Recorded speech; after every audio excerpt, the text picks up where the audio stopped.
आपको याद होगा 22 जनवरी जब किसानों की आखिरी मीटिंग हुई थी तो क्या बोला था हमारे उन्होंने कृषि मंत्री ने कि तुम अपने तरीके से तैयारी करो, हम अपने तरीके से तैयारी करते हैं। हाँ। हम बावले थे, किसान नहीं समझ पाए। इनकी तैयारी ये थी कि हम तुम्हें मारेंगे, पीटेंगे, बदनाम करेंगे, उग्रवादी बता के, खालिस्तानी बता के तुम्हें हम जेलों में ठूसेंगे। वो तैयारी इन्होंने करी थी और दिखाया कि 26 जनवरी को इन्होंने क्या करा।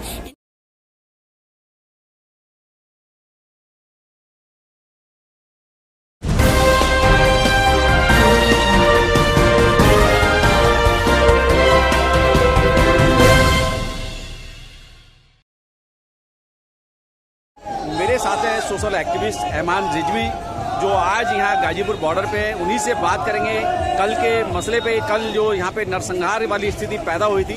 एमान रिजवी जी, हमारे चैनल पे आपका हार्दिक स्वागत है। देखा जाए तो कल यहाँ पे कहीं ना कहीं तानाशाह सरकार ने जो है दमनकारी नीति अपनाने की कोशिश करी, लेकिन किसानों की सूझबूझ की वजह से वो कहीं अपनी जान बचा पाए। क्या कहेंगे?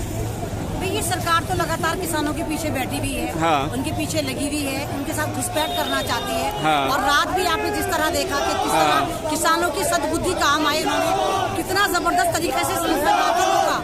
आपने राकेश टिकैत साहब को भी देखा, जो एक जाना माना चेहरा है। बल्कि अगर ये कहा जाए तो किसानों के बीच में एक ब्रांड है, तो ये कहना गलत नहीं होगा कि राकेश टिकैत साहब किसी नाम की, किसी पहचान की मोहताज नहीं है। और उनके फादर भी एक बहुत जुझारू किसान लीडर रहे हैं और एक पहचान है। और राकेश टिकैत साहब जब भी भारत में किसानों को लेकर कोई मुद्दा होता है, चाहे वो सन 2013 हो, चाहे 18 हो, राकेश टिकैत साहब सबसे ज्यादा किसानों के लिए आवाज उठाते हैं। और जैसे आपने देखा कि राकेश टिकैत साहब रोने लगे, यानी कि एक मजबूत किसान लीडर रो रहा था, तो समझे कि कितनी जबरदस्त सरकार ने गंदी राजनीति चली होगी कि टिकैत साहब रोने लगे। और मैं यही कहूंगी कि टिकैत साहब के आंसू खाली नहीं जाएंगे। टिकैत साहब के आंसुओं में, उनकी सुनामी में ये कमल बह जाएगा। ये सरकार इस वाली बात को समझ ले कि टिकैत साहब को हल्का ना ले, ना किसानों को हल्का ले। वो भिरंड के छत्ते में हाथ डाल चुकी, सरकार ने भिरंड के छत्ते में हाथ डाल दिया। इस बार सरकार भी वापस जाएगी, ये बिल भी वापस जाएगा। आज आप देखिए सिंघू बॉर्डर पे इनका तांडव चल रहा है, वहाँ पर ये लाठी चार्ज कर रहे हैं, गोला बारूद मार रहे हैं। इनके संगी वहाँ पहुँचे हुए, कल यहाँ पहुँचे हुए थे। तो तांडव मचा क्या रखा है सरकार ने? तांडव मूवी क्या आई, सरकार का तांडव शुरू हो गया है। जिस तरीके से देखा जाए आरएसएस बीजेपी के गुंडे कल यहाँ पे जो है हजारों की संख्या में पहुंचे थे। राकेश टिकैत जी का कहना था कि मेरे को जो रोना आया वो इस बात का रोना आया कि मानवता को शर्मसार करने वाला काम जो है ये आरएसएस बीजेपी के लोग कर रहे हैं, इसलिए वो रोए थे। बिल्कुल सही कहा आपने कि एक इंसानियत होती, कुत्ते में भी इंसानियत होती है। हाँ। तो हम तो इंसान है, मानवता कहाँ चली गई सरकार की? और ये जो अपने पालतू गुंडे लेके भेज देती है सारे आरएसएस के चड्डीधारी नागपुर की नाजायज औलादे, इनको शर्म नहीं आती कि 66 दिन से किसान यहाँ सड़कों पर बेआबरू हो रहा है। इनकी वजह से गर्मी, सर्दी, बरसात कुछ नहीं देख रहा, पानी काट दिया, बिजली काट दी, क्या क्या काटोगे? और उल्टा आप इनको नागरिक मानने को तैयार नहीं। उग्रवादी, आतंकवादी, खालिस्तानी बता रहे हो। अगर ये उग्रवादी होते सड़कों पे ना पड़े होते, ये तांडव मचा रहे होते, ये सरकार को हिला देते।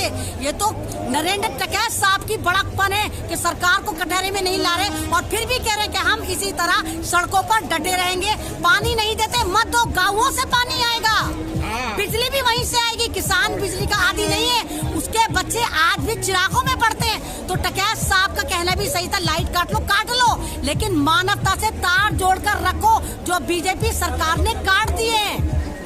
देखा जाए अमान रिजवी साहब, जो है लाल किले की जो घटना हुई है 26 तारीख में, कहीं ना कहीं आरएसएस और बीजेपी के गुंडों द्वारा प्रायोजित थी, लेकिन फिर भी इन मासूम किसानों को बदनाम किया जा रहा है सरकार के माध्यम से और गोदी मीडिया के माध्यम से। आप कहीं ना कहीं कह रहे हैं वो 1001% आरएसएस के दलालों से करवाई गई।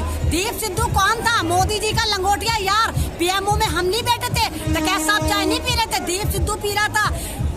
सबके साथ दीप सिद्धू, सनी देओल के साथ दीप सिद्धू लाल किले में पहले ही खड़ा कर दिया और उसके पगड़ी बांधी ताकि सरदारों को बदनाम करा जाए। मैं कहती हूँ 26 जनवरी पे लाल किले पे सबसे ज्यादा सिक्योरिटी होती तो कौन लोग थे जिन्होंने लाल किले का दरवाजा खोला था? कौन लोग थे जिन्होंने चढ़ाया था?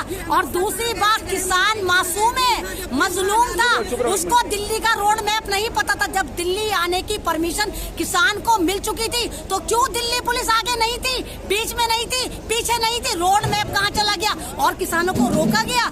दूसरी बात ये, जब ये सरकार हर काम ट्विटर पर करती है तो फिर किसानों के लिए रोड मैप क्यों नहीं दिखाया? इंस्टा पे, टेलीग्राम, जितने भी ग्राम है इनके, ट्विटर पे क्यों नहीं डाला गया रोड मैप कि किसानों को यहाँ से जाना चाहिए? और बैरिकेड लगा दिए, उल्टा उन पे आंसू गैस के गोले छोड़े गए, फिर कह रहे लाल किले पे पहुंच गए। ये लाल किले पे नहीं पहुंचे, ये पहुंचाया गया था ताकि इस किसान मूवमेंट को कुचला जाए। और आपको याद होगा 22 जनवरी जब किसानों की आखिरी मीटिंग हुई थी तो क्या बोला था हमारे उन्होंने कृषि मंत्री ने कि तुम अपने तरीके से तैयारी करो, हम अपने तरीके से तैयारी करते हैं। हाँ। हम बावले थे, किसान नहीं समझ पाए। इनकी तैयारी ये थी कि हम तुम्हें मारेंगे, पीटेंगे, बदनाम करेंगे, उग्रवादी बता के, खालिस्तानी बता के तुम्हें हम जेलों में ठूसेंगे। वो तैयारी इन्होंने करी थी और दिखाया कि 26 जनवरी को इन्होंने क्या करा। इनका मीडिया दिखाता रहा ट्रैक्टरों से तिरंगा गायब है। अबे अंधो, भारत के इतिहास में इतना तिरंगा कभी बिकाई नहीं जितना किसानों ने खरीदा, किसानों ने लगाया। एक ट्रैक्टर में 5-5 तिरंगे लग रहे थे, लाखों की तादाद में ट्रैक्टर थे। ये कहते तिरंगे गायब थे। तो ये बंद करें अपनी घटिया राजनीति करना।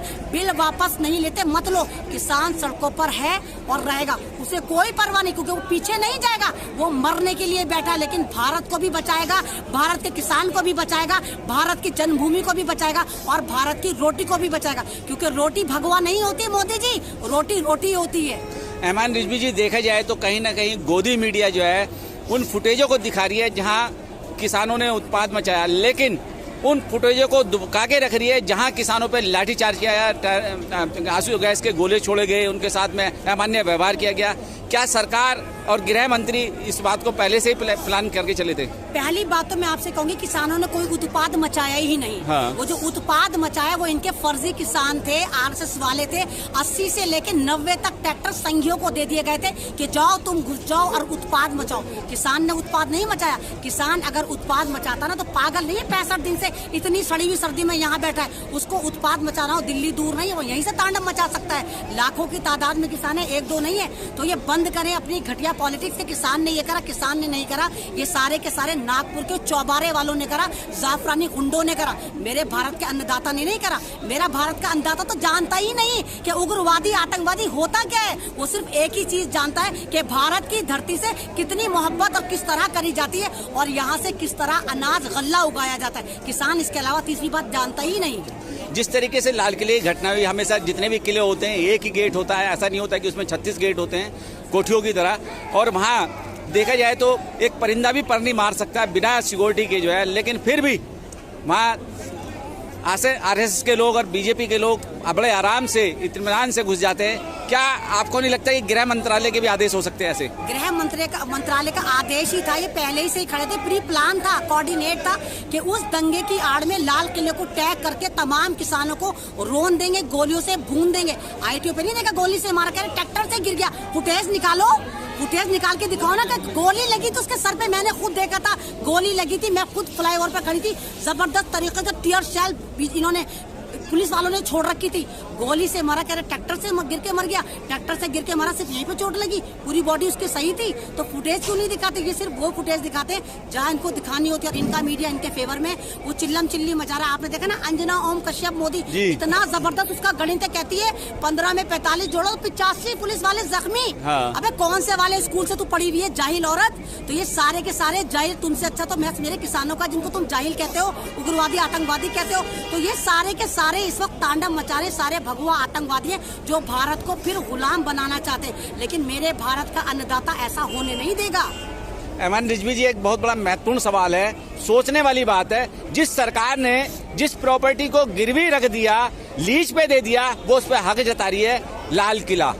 वो ये सोच रहे हैं ना कि हम पागल है, भारतीयों को कुछ नहीं पता। हाँ। इनको तिरंगे का भी दर्द आ रहा, लेबर पेन ले रहे हैं तिरंगे में। तो जरा जाके मालूम करो, नागपुर में तुमने 55 साल तक तुमने तिरंगा नहीं फहराया था, तब तुम्हें दर्द नहीं आया था? जबकि लाल किले पर तिरंगे की बेहुरमती नहीं हुई। हाँ। तिरंगा ऐसा लगा रहा, लेकिन वो जो तिरंगा तुमने लगाया था, तुमने खुद लगाया था ताकि तुम किसानों को टैग कर सको। तो तुम ये क्यों नहीं बताते? तुम तो लाल किला बेच चुके, बिकी हुई चीज में कोई भी झंडा लगाया, तुम्हें क्या मतलब? हाँ। है ना पहला सवाल। फिर दूसरी वो डिजिटल तवायफ, कंगना रनौत, वो कैसे कह रही है कि किसानों को गिरफ्तार कर लो, इनकी जमीनें सीज कर लो, इन्हें जेलों में भर दो। तू होती कौन है? डिजिटल तवायफ है ना, टके टके पे अपना जिस्म बेचने वाली। तू बताएगी कि किसानों के साथ क्या करना है। और तू जो इतनी भौकाल छोड़ती है, तू भारत का अन्नदाता का अन्न खाती है, तब तेरे अंदर शक्ति आती है। बिना अन्न के बोल कर दिखाओ। तुम्हारा रोम रोम इन अन्नदाताओं का कर्जदार है, क्योंकि तुम्हारे अंदर जो बोलने की एनर्जी आती है वो मेरे भारत का अन्नदाता देता है। उसका अन्न खाते हो तब तुम चिल्लम चिल्ली मचाते हो। ऐमान रिजवी जी, कहीं आपको ऐसा नहीं लगता कि जिस तरीके से आप सीए, एनआरसी, एनआरपी के प्रोटेस्ट में थे, वहाँ काफी दिनों तक चला, तब भी इन्हों की जो है मतलब पैरों की जमीन निकली हुई थी, ये उसको विफल करना चाहते थे, कभी गोली चला के, कभी डंडा चला के, कभी कुछ चला के। क्या अभी भी वही सब कुछ है? ये पार्ट 2 हुआ है। जैसे कपिल मिश्रा को दिल्ली दंगे का मास्टरमाइंड था, रागनी तिवारी थी, रागनी तिवारी, कपिल मिश्रा थे, इनको Z+ सिक्योरिटी दी गई। तो इस किसान मूवमेंट का कपिल मिश्रा जो है वो दीप सिद्धू है, इस पे कोई कार्रवाई नहीं करी गई। उल्टा सुनना, उसको भी Z+ सिक्योरिटी दे देंगे। तो इनकी तो इस तरह के षड्यंत्र चलते रहते हैं। इनकी एंटीबायोटिक इसी तरह चलती रहती है कि कुछ प्यादों को किसानों के बीच में भेजते हैं ताकि वह यहाँ पर उग्र हो जाए और फिर टोटल किसान मारा जाए। लेकिन जो उग्र हो उसको ये आराम से निकाल कर ले जाते, उस पर कोई कार्रवाई नहीं करते। लेकिन ऐसा होगा नहीं। ये किसान है, पूरे जज्बे के साथ बैठा हुआ है और अन्नदाता है भारत का भगवान है। आप इसको ना तो कुचल सकते हैं, ना बर्बाद कर सकते हैं, ना इसको उग्रवादी, आतंकवादी बताकर जेलों में भर सकते हैं। ऐमान रिजवी जी, देखा जाए तो कल जो है राकेश टिकैत जी ने शंका जाहिर की कि भाजपा और आरएसएस के गुंडे जो रात यहाँ पे हजारों की संख्या में आए थे, उनकी हत्या करने के लिए आए थे। क्या कहेंगे आप? बिल्कुल सही। राकेश टिकैत साहब ने अगर कुछ कहा है तो 101% सही कहा होगा।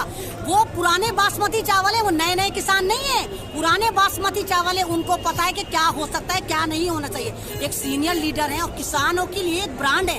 राकेश टिकैत किसी पहचान के मोहताज नहीं है, वो तो अपने अंदर एक ब्रांड है। हर किसान उनके पीछे, यूपी का सारा किसान उनको फॉलो करता है। और उसके बाद कल जो उन्होंने इतना जबरदस्त तरीके से एक तरह से हैंडल करा इस मूवमेंट को, और जब ये पूरा मूवमेंट सरकार तोड़ना चाहती थी तो बच्चे के दिल में राकेश टिकैत साहब के लिए सैल्यूट हो गया है।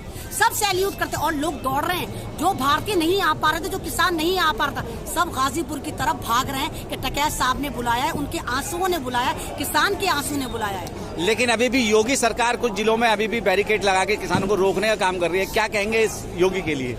बैरिकेड तो लोहे के होते हैं, जज्बा लोहे का नहीं होता। हमें भी रोका गया। मैं 3 किलोमीटर जंगलों से निकल कर आई हूँ, हमें भी पता नहीं कहाँ पे रोक लिया था। हम भी 3 किलोमीटर में 2-2:30 बजे से चली हूँ, 2-2:30 बजे अब पहुंची हूँ चलती चलती पैदल।